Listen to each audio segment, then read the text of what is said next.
Mobile app Prasar Bharati news on AIR और medium wave 444.4 metre यानी 675 kilohertz पर ये आकाशवाणी का छतरपुर केंद्र है। शाम के 5 बजने को है। हमारे राज्य की सांध्यकालीन सभा आरंभ होती है।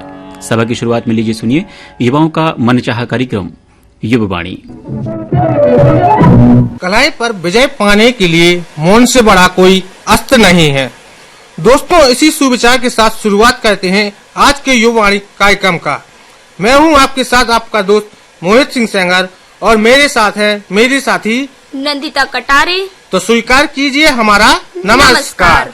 आइए सुनते हैं वार्ता जिसका विषय बुंदेलखंड में श्री राम भक्ति, जिसमें वार्ताकार है डॉक्टर सुजाता मिश्रा। बुंदेलखंड भारत का हृदय स्थल है। बुंदेलखंड की धरती ऋषि मुनियों की तपस्थली रही है और आज भी है। जिस प्रकार अवध श्री राम का जन्म स्थान है, उसी प्रकार बुंदेलखंड वह स्थान है जहां प्रभु श्री राम ने अपने निर्वासन काल की एक दीर्घ अवधि तापस वेश में बिताई थी। आज हम श्री राम कथा से संबंधित विभिन्न संदर्भों के आधार पर श्री राम भक्ति परंपरा में बुंदेलखंड के महत्व पर विचार करेंगे। अयोध्या से वनगमन को निकले श्री राम, माता जानकी और लक्ष्मण सबसे पहले प्रयागराज पहुँचे तो ऋषि भारद्वाज ने उनसे कहा कि वो एक लंबे समय से उनके आगमन की प्रतीक्षा कर रहे थे और अब जब आप आ गए हैं तो मेरा विनम्र आग्रह यह है कि आप प्रयागराज में ही वास करें। श्री राम प्रयागराज का महत्व समझते थे, किंतु वो जानते थे कि यह स्थान अयोध्या के निकट है। यदि उन्होंने यहाँ निवास किया तो अयोध्या वासी उनसे मिलने यहाँ आते ही रहेंगे और इससे आश्रम की शांति और व्यवस्था में तो अड़चन आएगी ही, अन्य ऋषियों की साधना में भी बाधा उत्पन्न होगी। साथ ही वनवास के संपूर्ण नियमों का पालन और उद्देश्य भी पूरा नहीं हो सकेगा। वनवासी को तो नगर और जनपद की चहल पहल, सुख और साधनों से दूर रहना चाहिए। श्री राम की अभिलाषा जानकर ऋषि भारद्वाज ने कहा कि प्रिय पुत्र, यहाँ से 8 मील दूर एक पवित्र पर्वत है जिस पर आप अपना निवास स्थान बना सकते हैं। महान ऋषि मुनि और साधु तपस्वी वहाँ साधना तपस्या करते हैं। वह स्थान प्राकृतिक रूप से अति सुंदर, शांत और मनोहारी है। अनेक वन्य जीव जंतु वहाँ निवास करते हैं। उस सुंदर और पवित्र स्थान का नाम चित्रकूट है। चित्रकूट महर्षि वाल्मीकि की तपोभूमि भी है। अतः मुझे विश्वास है कि चित्रकूट आपके निवास और तपस्या के लिए सर्वोत्तम स्थान है। अगली सुबह ऋषि भारद्वाज से आशीर्वाद लेकर श्री राम, जानकी और लक्ष्मण चित्रकूट के लिए प्रस्थान करते हैं और वाल्मीकि आश्रम पहुंचते हैं, जहां महर्षि वाल्मीकि उनके समक्ष चित्रकूट की महिमा का बखान करते हैं और उनसे आग्रह करते हैं कि अब वो चित्रकूट पर्वत पर ही निवास करें। इस प्रसंग का वर्णन वाल्मीकि रामायण के अतिरिक्त तुलसीदास कृत रामचरितमानस में भी मिलता है। इस वर्णन में चित्रकूट की प्राकृतिक सुंदरता, नदियों, पर्वतों के साथ ही चित्रकूट की लोक संस्कृति और पौराणिक आध्यात्मिक महत्व का भी चित्रण मिलता है। महर्षि वाल्मीकि के मुख से चित्रकूट की महिमा का बखान सुनने के बाद श्री राम ने वहीं ठहरने का निश्चय किया। जब आसपास के लोगों को यह पता चला कि रघुकुल के राजकुमार श्री राम सपरिवार उनके ही क्षेत्र में निवास करने आए हैं, तो वो श्री राम के दर्शन करने, उनकी सेवा सहायता करने पहुँचने लगे। अनेक ऋषि मुनियों के साथ ही कोल, भील, किरात आदि वनवासी भी प्रभु श्री राम के दर्शन और सेवा के लिए दौड़े चले आए। भ्राता लक्ष्मण के साथ सभी वनवासियों ने मिलजुल कर पर्णकुटी का निर्माण किया, जिसके पारंपरिक वस्तु पूजन के बाद श्री राम और जानकी ने गृह प्रवेश किया। वनवासियों ने श्री राम के वनवास काल में हर प्रकार के सहयोग करने की इच्छा जताते हुए कहा कि आपके यहाँ आ जाने से हम सभी धन्य हो गए। अब सभी वनवासी सपरिवार आपकी सेवा सहायता में उपलब्ध रहेंगे। इस प्रकार हम देखते हैं कि प्रभु श्री राम ने अपने वनवास काल का दूसरा और सबसे लंबा पड़ाव चित्रकूट के वनवासियों के बीच बिताया था। रामकथा के इस प्रसंग से ही वनवासियों की जीवन शैली और सहृदयता का बोध तो होता ही है, साथ ही राम वनवास की सार्थकता भी सिद्ध होती है। एक राजकुमार का सपरिवार वनवासियों के बीच जाकर बसना, उन्हीं के समान वस्त्र और भोजन ग्रहण करना, उन्हीं के समान कुटी में रहना, नदियों झरनों में स्नान करना आदि चित्रकूट की पवित्र भूमि इस अद्भुत घटना का साक्षात्कार करती है। रामचरितमानस के मार्मिक प्रसंगों में से ही एक प्रसंग है भरत मिलाप, जो अयोध्या कांड में ही नियोजित किया गया है। जिस समय राम को वनवास दिया गया, उस समय भरत और शत्रुघ्न अयोध्या में नहीं थे। राजा दशरथ की मृत्यु के उपरांत गुरु वशिष्ठ ने दूत भेजकर भरत को अयोध्या बुलवाया और अयोध्या आकर राम को वस्तु स्थिति का बोध हुआ तो वो ग्लानि से भर गए। उन्हें लगा कि माता कौशल्या और अयोध्या के निवासी भी यही समझ रहे होंगे कि उनकी माता कैकेयी के इस कुकृत्य में भरत भी शामिल हैं। भातृप्रेम और पश्चाताप से भरे हुए भरत और शत्रुघ्न गुरु वशिष्ठ से आज्ञा लेकर संपूर्ण समाज सहित श्री राम को मनाने के लिए चित्रकूट जा पहुंचे। इस दल में सभासदों और गुरु वशिष्ठ के साथ माता कौशल्या, सुमित्रा, कैकेयी और उर्मिला भी शामिल थी। भरत ने बार बार श्री राम से वापस लौट चलने के लिए और राजग्रहण करने के लिए कहा, किंतु श्री राम अपने पिता को दिए वचन से हटने को तैयार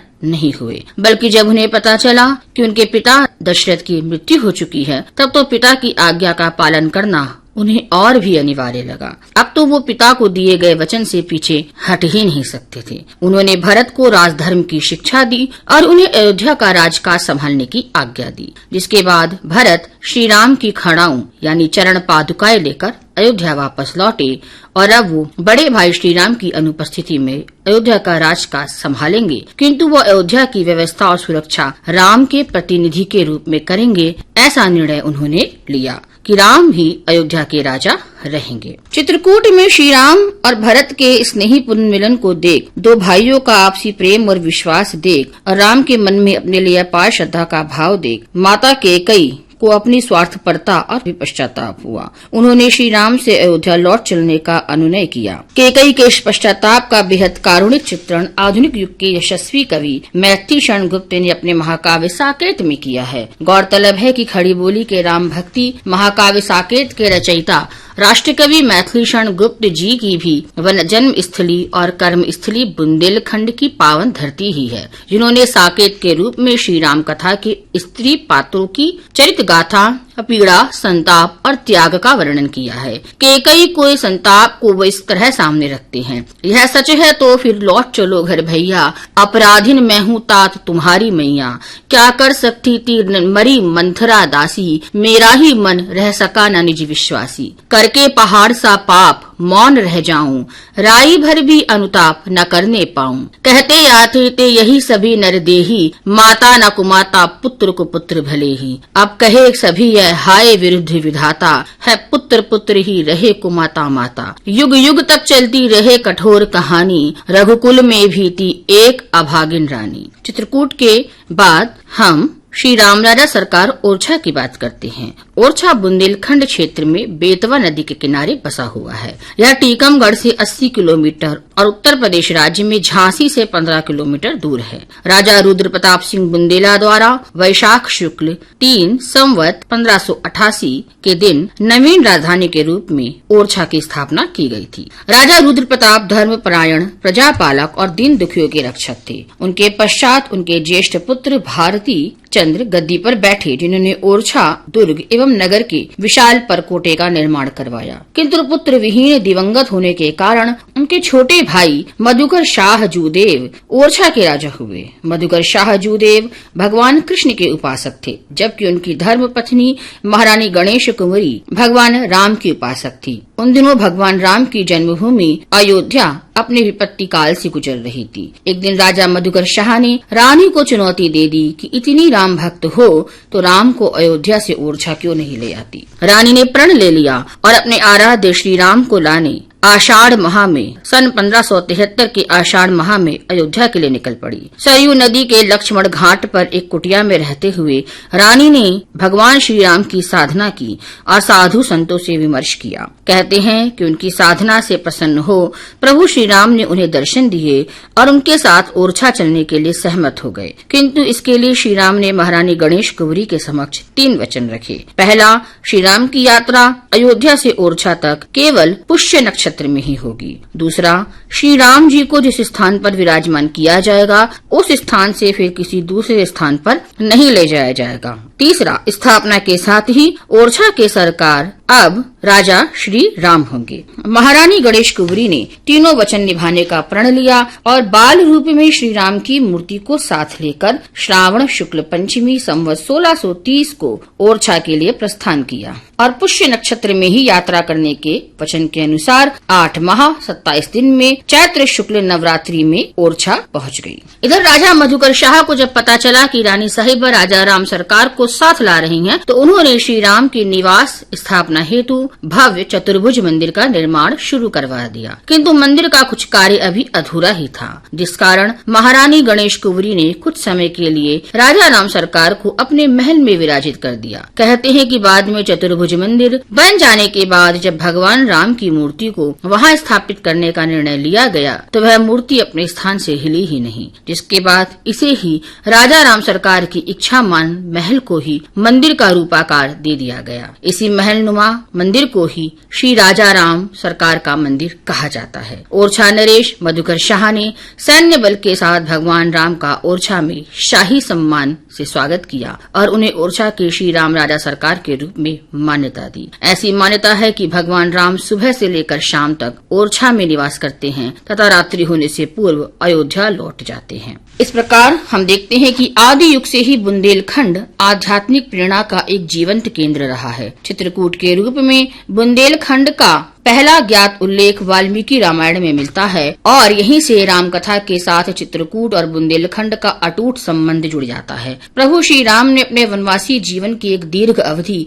बुंदेलखंड में यहाँ वनवासियों साधु तपस्वियों के मध्य बिताई। भगवान राम की उपस्थिति में इसमें एक आध्यात्मिक आयाम जुड़ गया। इस क्षेत्र की एक आध्यात्मिक सुगंध है जो पूरे वातावरण में व्याप्त है और यहाँ के प्रत्येक दिन को आध्यात्मिक रूप से जीवंत बनाती है। प्रकृति ने इस क्षेत्र को बहुत उदारता पूर्वक अपने सभी उपहार प्रदान किए हैं, जिसके कारण विश्व भर से तपस्वी, तीर्थयात्री और अब पर्यटक भी यहाँ खींचे चले आते हैं। कामादगिरी पर्वत, भरत मिलाप मंदिर, जानकी कुंड, स्फटिक शिला, वाल्मीकि आश्रम, अनुसुईया आश्रम, राम घाट आदि स्थानों का यहाँ होना ही राम भक्ति काव्य में चित्रकूट के महत्व को प्रमाणित करते हैं। त्रेता युग से आगे चलकर आने वाली सभ्यताओं और संस्कृतियों में भी हम राम भक्ति का यही रस पाते हैं कि महारानी गणेश कुंवरी श्री राम को अयोध्या से बुंदेलखंड ही ले आती हैं और ओरछा सरकार के रूप में देश दुनिया भर से भक्त पर्यटक चित्रकूट से लेकर ओरछा तक खींचे चले आते हैं। इस प्रकार मध्य भारत में राम भक्ति परंपरा के